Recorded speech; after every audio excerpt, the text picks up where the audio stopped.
tuwageukie wekundu wa Msimbazi Simba ambao wao wataenda kucheza mchezo wao wa ligi ya mabingwa barani Afrika wakicheza kwenye dimba la Benjamin Mkapa wakiwa kama wenyeji kuwakaribisha Petro Atletico kutokea pale Angola. Na siku ya jana ilikuwa ni uzinduzi, unaweza ukasema hivyo, wa hamasa ambazo zitaenda kufanyika kuelekea katika mchezo huo. Kwa uzuri zaidi, afisa habari wa klabu ya soka ya Simba Ahmed Ally akizungumza mambo kadha wa kadha, na hapa tutaenda kutazama kile ambacho alizungumza na kuelekea mchezo wenyewe kwa ujumla, kile ambacho tunaweza kukitarajia, lakini pia aina ya timu ambayo wanakwenda kukabiliana nayo.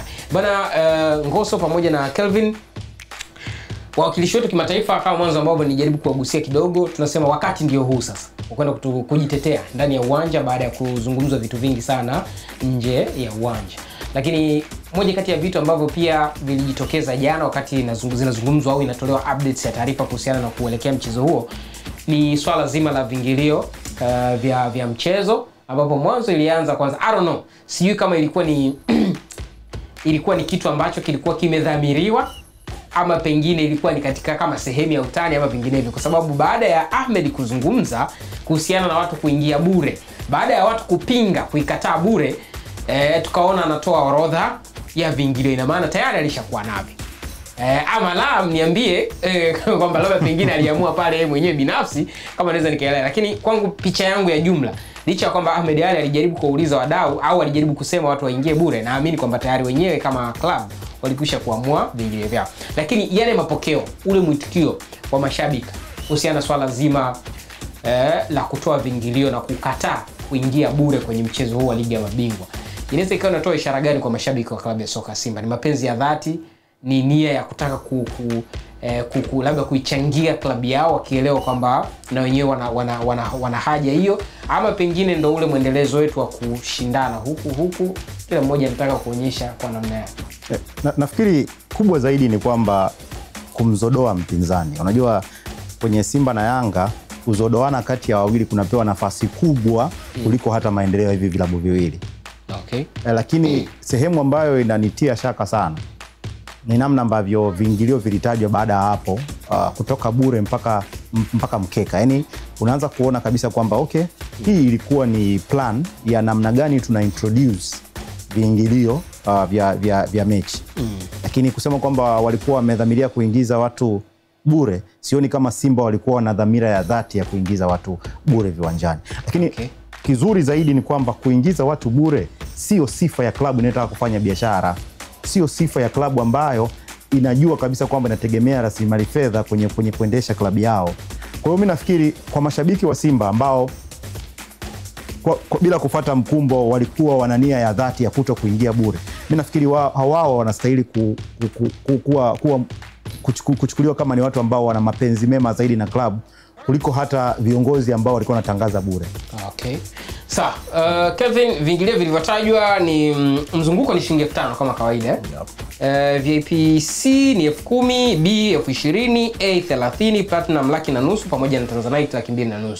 Na habari kufikie Kelvin, habari kufikie Ngoso, habari kufikie wewe mtazamaji wa TV3 mahala popote pale ulipo. Tickets za Tanzanite za 2,500 tayari zimekwisha, ni sold out. Kama tunaelewana, ni zile za 2,500 tayari ni sold out. Kwa hiyo kama ulikuwa na mpango huo tayari umekwisha kuchelewa. Na maana inabidi uangalie Platinum ya 1,500 au huku kwenye 30, 20, 15 pia. Aina ya vingilio ambavyo vimetajwa kuelekea katika mchezo. Najua kwamba Simba wana uhitaji mkubwa pia na mashabiki kwenye huo mchezo. Kwa maana kwamba kuwapa ile support, kuwa kama mtu wa 12 mchezoni. Lakini aina ya vingilio ambavyo vimetajwa ni rafiki.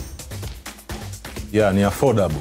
Yaani kuanzia kwenye mzunguko hadi kufika kwenye level za juu hapo yote. Ndio maana umesikia hata hiyo ya level ya juu kabisa tayari imeshachukuliwa. Ni kama watu walikuwa wameshanunua zile season ticket. Yaani kama tayari ilikuwa tayari washakamilika kabla hata ya siku yenyewe ya mechi kufika, na inaonyesha namna gani ambavyo klabu ya Simba inaendelea kujiweka karibu zaidi na mashabiki wao kwa kuwatengenezea mazingira ambayo ni rafiki ya wao kuweza kuhudhuria mechi na kuipa support team. Na ndio maana hata mashabiki wenyewe wa Simba, kwa sababu wanafahamu wanayo hiyo nguvu ya kuipa support timu yao kwa namna yoyote ile, hawakubali kuingia katika uwanja wakati Simba ikicheza wakiingia katika ule msingi wa kwamba ni bure, kwamba tumebebwa ama tumewekewa ile mbeleko. lakini kama alivyozungumzia Ngoso, kwa namna moja ama nyingine ikatengenezwa strategy ya kutangaza viingilio kwa kuwa nanga wapinzani. Lakini kuhusu Yanga tushai kuzungumza sababu zilizofanya pengine wakafanya hivyo, na watu walielewa, wale ambao hawakuelewa ilikuwa ni kwa upande wao. Lakini kimsingi Simba wanamhitaji shabiki wa 12 dhidi ya Mwangola Petros de Luanda, ambao msimu huu kwao kama walivyo Simba, msimu huu Petro de Luanda wanataka kufuta historia ya msimu. Msimu uliopita ulikuwa ni mbaya kwao, ingawa katika mashindano ya ndani waliweza kufanya vizuri, walichukua kombe la ligi chini ya coach Flavio Amado, kama utamkumbuka vizuri, striker wa zamani wa Angola. Vichwa sana hiyo. Cheza Al-Ahli pia. Kafupi, lakini masuala ya vichwa yalikuwa ni hatari sana. Na akaweka historia kuwa ni alibeba kombe akiwa mchezaji na akabeba kombe akiwa kocha. Lakini kwenye mashindano ya kimataifa waliishia hatua za awali, hakufanya vizuri sana, wakaishia hatua ambazo hazitoweza kuwapa chance ya kufanya vizuri zaidi. Kwa hiyo msimu huu wanataka kufanya ni kama make up season, kwamba msimu uliopita tulifanya vibaya, msimu huu tunarekebisha. Ni kama Simba nao. Simba nataka nigusie kauli ya Fabio aliyosema kuhusu msimu uliomalizika, wale overachieve, kwamba yale hayakuwa matarajio yao.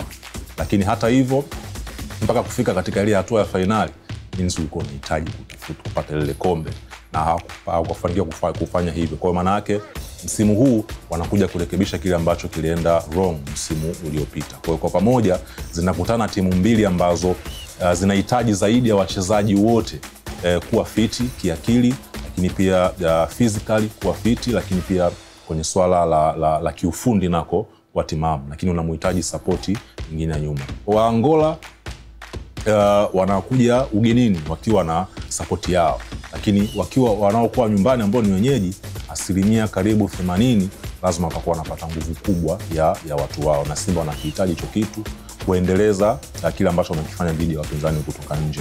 Lakini kwa Petros de Luanda katika usajili ambao umeufanya, hawajafanya usajili ambao ni tishio sana, kwa sababu msimu uliomalizika tutafika hapo kuwatazama Petro wenyewe jinsi walivyo, lakini kwanza hapo tulikuwa tunajaribu kuangalia hapo kwa swala zima la viingilio huko imekwaje.